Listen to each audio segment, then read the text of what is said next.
How would you like to loosen up your watercolour painting?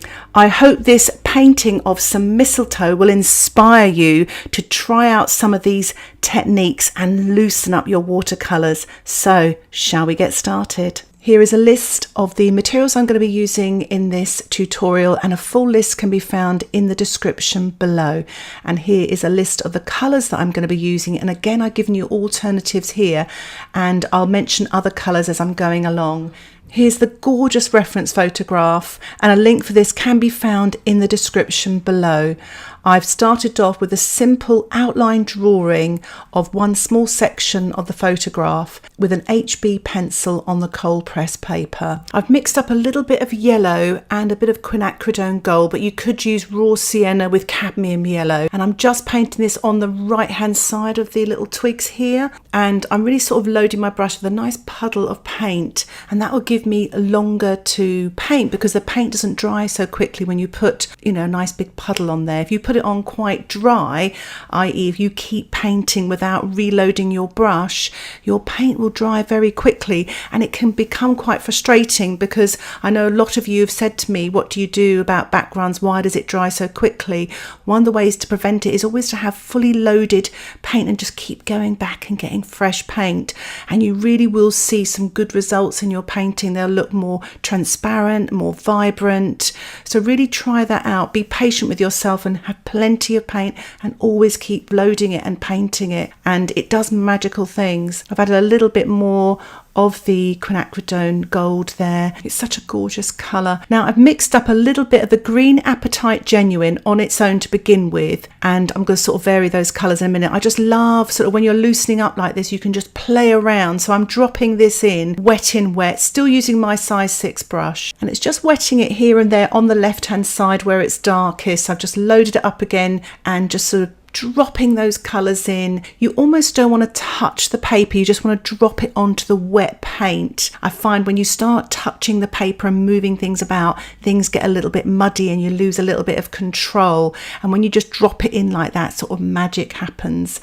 And it's all part of that sort of letting go and loosening up, and just less is more really, and allowing the paint to do the work. But it's so hard, isn't it, us to let the paint have the control almost. We're sort of guiding, but just even just use a little sketchbook to do this, just to experiment and have fun and just see what happens. I love it when mistakes happen almost, and I kind of let it happen and just sort of let it go and don't try to correct it, because sometimes they can end up being the best bits in your painting because they're so different and so creative, and they make such wonderful textures.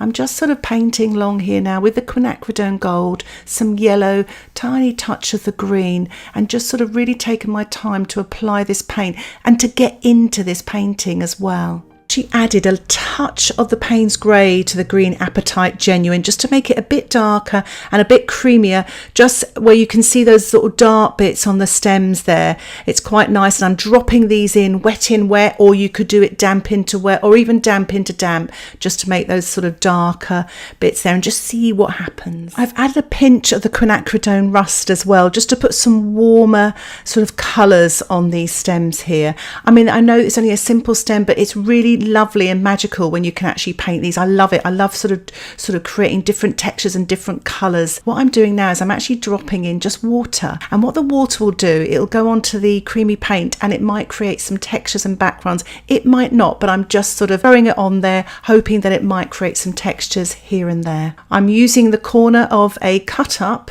store card, plastic card here, just to scratch and score the paper. It's a technique I use a lot, and so the paint runs into the scratches and it creates some dark textures. And if you have a good look at the close-up of the photograph, you can see those sort of dark marks. And you could use other sort of devices, something like a cocktail stick, perhaps. A Patreon member's pointed out just recently. So that might even give you some more control. I'm actually painting on now using my size 6 brush, some quinacridone gold on this sort of left-hand leaf here, and at the top the lightest area, and I'm pushing in a little bit of the green Apatite genuine. You could use something like a sap green. I've gave it a little spatter there just to make sure I stay loose. So I'm mixing up a darker green here, and I'm going to push this into the wet paint. It's slightly creamier. As you can see, it's a lot darker. I've just added some water at the bottom there just to keep everything really loose and dilute. And sometimes when you drop a watery wash into a creamier wash, you can get some interesting backgrounds and cauliflowers as well. But yeah, I've just pushed that green paint up into the top there and put a little bit more Paynes grey down the bottom. What I'm doing now is I'm scratching the paper again, because you've got those nice sort of grooves in the leaves there. I like the shape of these mistletoe leaves. They're quite simple and quite nice to paint. So I've picked up a little bit of the turquoise here. I'm still using my size 6 brush, and I'm adding a little bit of Paynes grey to it. So I'm actually painting quite a cool leaf now, because it's sort of behind and in the background, so I didn't want the warmer colour to come forward. Plus I just wanted to paint these two colours together. They look fabulous. I'm just giving my brush a rinse there, taking the excess off, and then just pushing that up so you've got a lighter tone at the bottom. And it's just varying those tones, and the way you can do that in watercolour is adding water or adding more paint or darker paint and building up washing wet on dry. But you can see here I'm actually sort of just painting once. I'm not going to go over these leaves again, building any more tonal value. So in a way it's quite freeing up to think I'm not having to go back to this. I'm putting on my darks now. I'm getting my lights on there as well by adding lighter colours. I'm actually putting in a little bit of a really sort of dark colour there.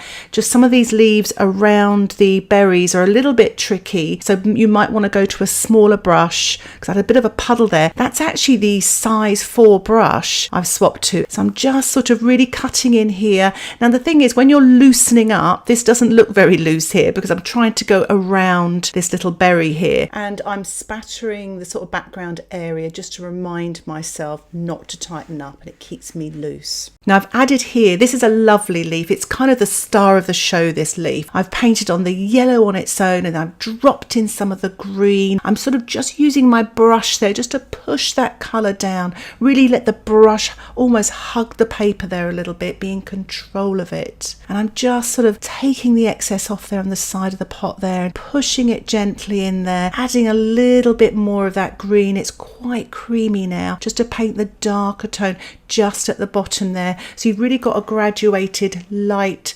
mid-tone and dark tone, so it's quite nice to get that sort of control. And I've just scratched again into that leaf to create some more texture. And moving on to the next leaf. Now if you're worried at all about painting leaves side by side like this, because sometimes you can have a run, and if you can see I've got that dark leaf next to the light leaf there, I've left a very thin white bit of watercolour paper which is dry, so they won't run into each other. What I've done there is I put a yellow sort of at the top and a yellow outline, because if you look at this leaf, it's got like a light edge. So this is my way of getting a light edge. So I've painted the yellow on first, and I've painted this lovely dark green on, which is the green Apatite Genuine and the Paynes grey, but you could use sort of any green will do really. And if you're using Viridian, for instance, you could add burnt umber, and that makes a beautiful dark green. So I'm very carefully putting on this dark here. Isn't it a beautiful dark? It's a nice contrast between that lovely light green leaf that I've just painted and the cooler one next to it on the left with the turquoise. So you've got these beautiful different greens here, just by using this selection of colours, trying to vary the greens and varying the lights and the darks as well. And I'm giving it a splatter just to remind myself, loosen up, keep loose, and obviously keep enjoying it as well. So I put a lighter green on that right hand side there using Quinacridone Gold, and then Quinacridone Gold with the green Apatite Genuine, and then Paynes grey with the green Apatite Genuine. So you've got this beautiful dark colour, so yellowy colour on the light right hand side where the light's coming from, and this dark cutting in around the little berry there, really being careful. And I'm using my size 4 brush and just letting that dark paint just run into the lighter paint, and it might take time to move and we can just see what happens. But I'm just mixing up a little bit of Naples yellow now, because I'm going to paint the berries. I'm going to paint them wet on dry, so I've added lots of water to that, and so I'm painting this first berry wet on dry because I want to see whether I can get away with doing that or paint them wet on wet. So you can do it either way, and I will demonstrate both of those. So I'm just painting that on, but I'm trying to avoid painting to the pencil line, so I'm leaving a little sort of space between the paint and the pencil, and that's where the light's coming from above and from the right hand side. I've added a little bit of the Quinacridone Rust here. It was a little bit too warm, so I've added a tiny bit of Paynes grey and lots of water, because these are so pale. They almost look like pearls. They're so beautiful. Now that's a bit dark, but not to worry. I've just rinsed my brush and I'm just softening that colour there. But keep your darks underneath, and I'm using the kitchen towel as well to lift off to make sure I don't lose my light areas, which are coming from the top and from the right in most instances. So I'm just building up again, following the same sort of technique, putting the Naples yellow on first and then dropping in the Quinacridone rust with a tiny touch of the Paynes grey and lifting off with my kitchen towel. Now if you don't have those colours, you can use yellow ochre or raw sienna, burnt sienna with a tiny touch of ultramarine to create the darker shade, but to remember to really water it down. Now what I've just done now is I've wet the little berry first, but again I've left a little sort of dry bit between the pencil line, so you've got like a halo effect almost. So I'm now dropping the paint in wet in wet. Some of you might prefer that, so that's what I'm doing again. I'm wetting the berry. Now this is exciting. I thought I'd just sort of loosen up a little bit more by disturbing that wet paint underneath. I did this deliberately. Now look at that, I've lost control there in a little bit because that dark has really run into my berry there, so I'm thinking, should I have done that?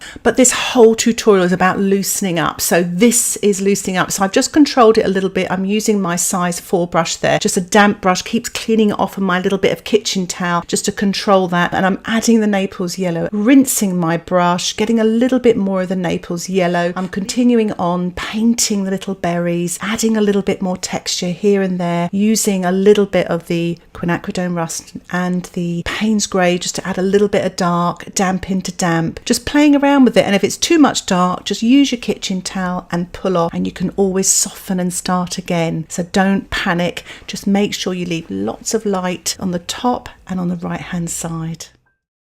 And I'm mixing up some of the turquoise and some of the green Apatite genuine, but you could use Paynes grey and yellow. I'm painting this wet on dry. I felt the twigs here, the stems were a little bit pale, and in the photograph they look quite dark. So I'm just painting this on the left hand side, just giving it a little injection of some tonal values here and just softening them with my damp brush, so I keep the light on the right hand side and you've got like a soft edge in between. So I'm just using the tip of my brush, just varying. I mean, I've got lots of dark in my palette, so I can just drop those in here and there. I'm dropping a little bit of just water rather than paint now, just to soften things.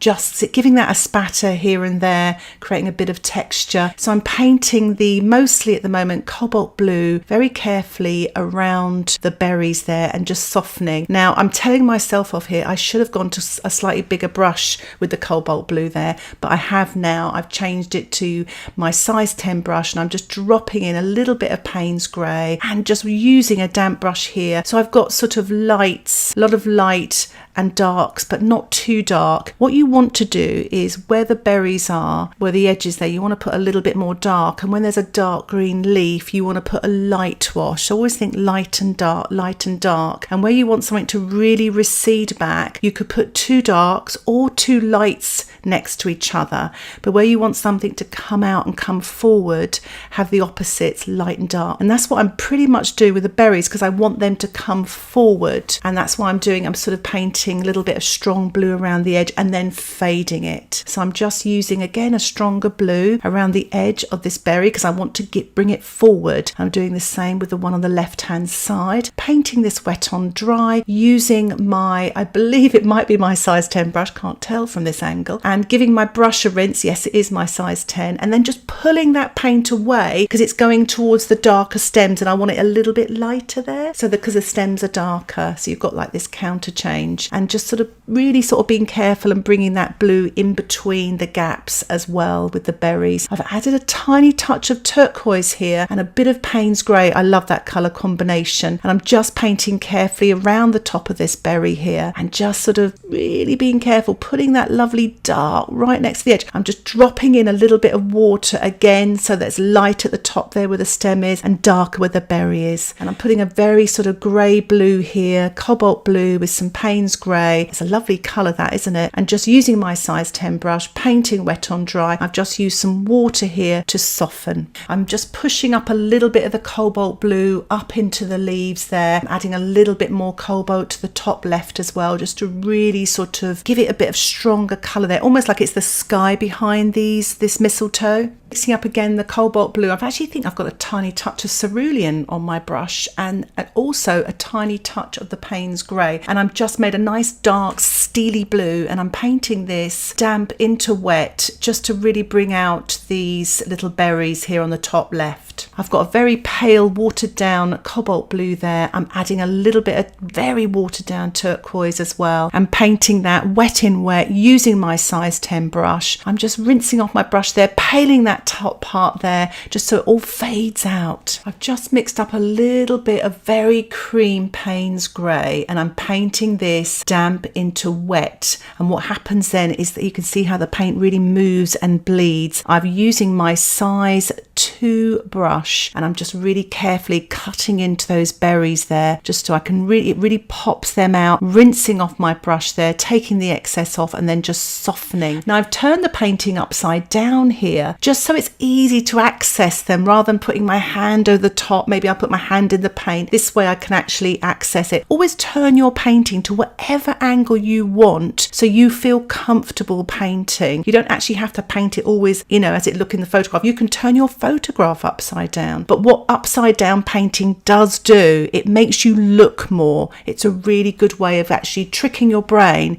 into looking more at the object. I've wet the entire top right hand area here, and I'm just dropping in some sort of very light cobalt blue, maybe a tiny touch of Paynes grey in there, painting it wet into wet. And again then going back around these right hand berries here because I feel they didn't stand out enough, so I'm actually just building up some darker tonal areas here using my size 4 brush just to kind of paint this Paynes grey with a touch of cobalt blue. I'm just carefully painting around these little berries just to really pop this top right hand one out here, and just softening, you know, towards this stem there so it's light. It's just really the dark around the berry. So if you want it lighter, rinse your brush, use a damp brush and just soften and blend. So we're getting to the business end of the painting, the darks and the details. So I'm just using my size 6 brush. I've mixed up some of the Quinacridone rust and Paynes grey, but you could use burnt sienna and ultramarine and more the browny sort of colour rather than the blue. And I'm just painting this using the tip of my brush, wet on dry. Make sure everything's sort of dried off and put those details on. I'm just putting a touch more shadow on some of the berries that are sort of behind and underneath, and I've used a little bit of the cobalt blue with a touch of the Quinacridone rust, so blue and brown, very watered down, just to sort of push them back a little bit. The most important thing is to keep the light at the top and at the right hand side and around the edge, but you can put some shadow, soft shadow underneath just to finish off. And also I thought I'd give a little spatter, so I've got all these little dark dots, so I'm using the same colour just to give a soft spatter here and there. I've actually squeezed out some Winsor & Newton permanent white gouache. You can use white watercolour, it won't be as opaque, or acrylic paint, and that may have a sheen on it, so I prefer the gouache. I always have a spare tube, and I always keep it, and I encourage students to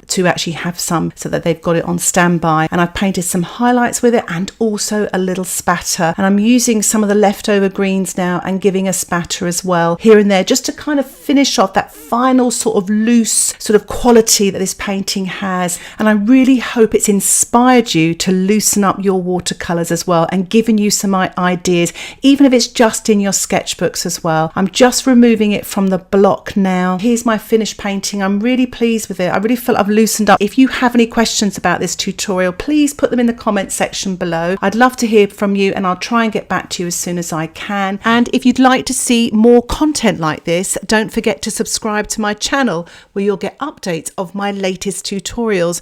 And if you want to get access to my weekly exclusive tutorials, why not think about joining my Patreon membership? Details about the membership can be found in the description below. Thank you so much for watching. Happy mistletoe painting. Bye for now.